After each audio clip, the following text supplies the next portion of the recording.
It is April 13th, 1919.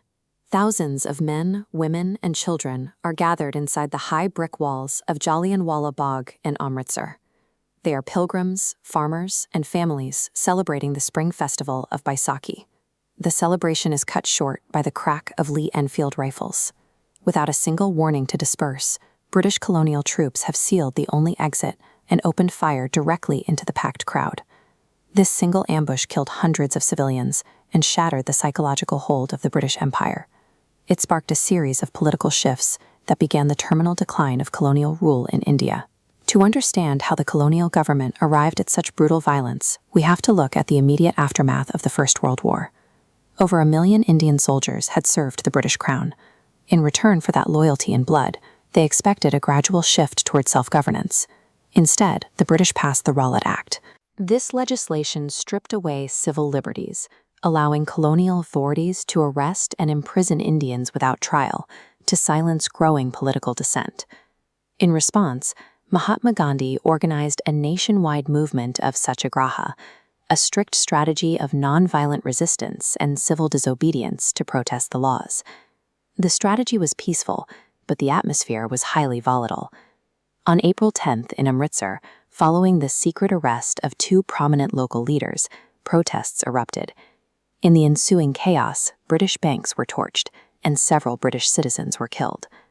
Determined to crush the unrest, Lieutenant Governor Michael Dyer placed the city under de facto martial law, handing control to Brigadier-General Reginald Dyer. Colonial officials were gripped by a deep paranoia that another nationwide rebellion, like the one in 1857, was imminent.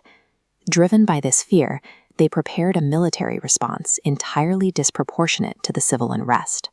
By the afternoon of April 13th, up to 20,000 people had gathered in Jallianwala Bagh. The vast majority were unarmed out-of-towners who had come solely for the religious festival, completely unaware of the martial law declarations. The physical layout of the bog made it a death trap.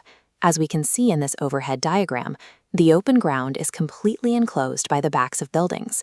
The only way in or out is a single narrow passage. When General Dyer arrived with his Gurkha and Baloch troops, he did not fan them out to monitor the crowd. He marched them directly into that one passage, sealing off the only viable escape route. He then issued an order to prepare weapons.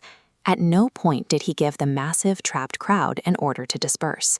Blocking the only exit and firing without warning are not the tactics of crowd control. The execution proves this was a calculated ambush designed to inflict maximum casualties from the first trigger pull. For 10 agonizing minutes, the soldiers unloaded their Lee-Enfield rifles. They fired 1,650 rounds, continuously adjusting aim toward the thickest parts of the crowd. Panic swept the courtyard. People trampled one another in a frantic rush against the unscalable walls. In utter desperation, dozens of civilians hurled themselves into a large open well to escape the incoming bullets. When the troops finally exhausted their ammunition and withdrew, Dyer offered no medical assistance. Instead, he enforced a strict curfew, guaranteeing that many of the wounded would bleed to death in the dirt overnight. The brutality extended into the following weeks. Under martial law, Indians were subjected to public floggings and the infamous crawling order, a mandate forcing locals to slither on their stomachs through a specific street, under the threat of British boots. Months later, during the Hunter Commission inquiry, Dyer expressed no remorse. He coldly testified his intention was not simply to clear the square, but to produce a sufficient moral effect and strike terror across Punjab.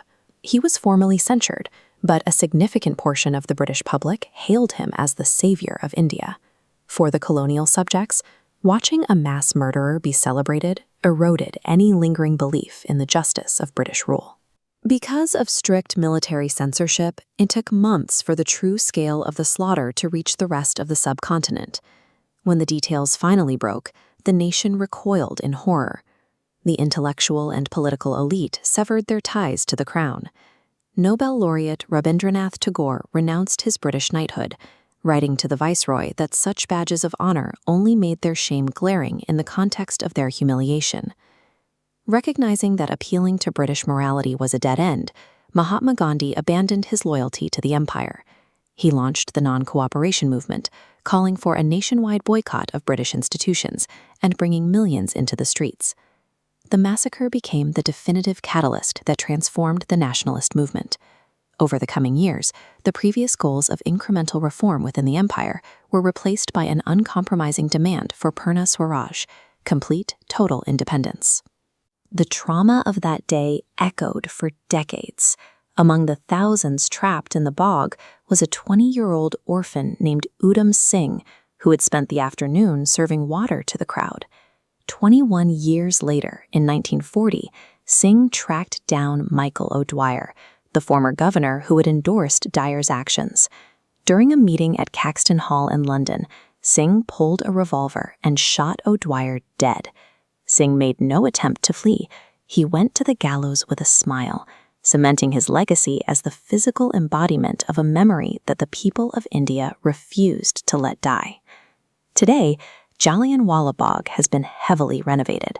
The narrow entry alley now features glossy murals and modern lighting, drawing criticism for sanitizing a site of profound grief into a manicured tourist attraction. Yet, if you look past the modern additions, the truth of April 13th remains stubbornly preserved. You can still see the original bullet holes, violently pockmarked in this red brick wall. The historical weight of this courtyard doesn't live in the light shows or the paved walkways. It lives in these scars.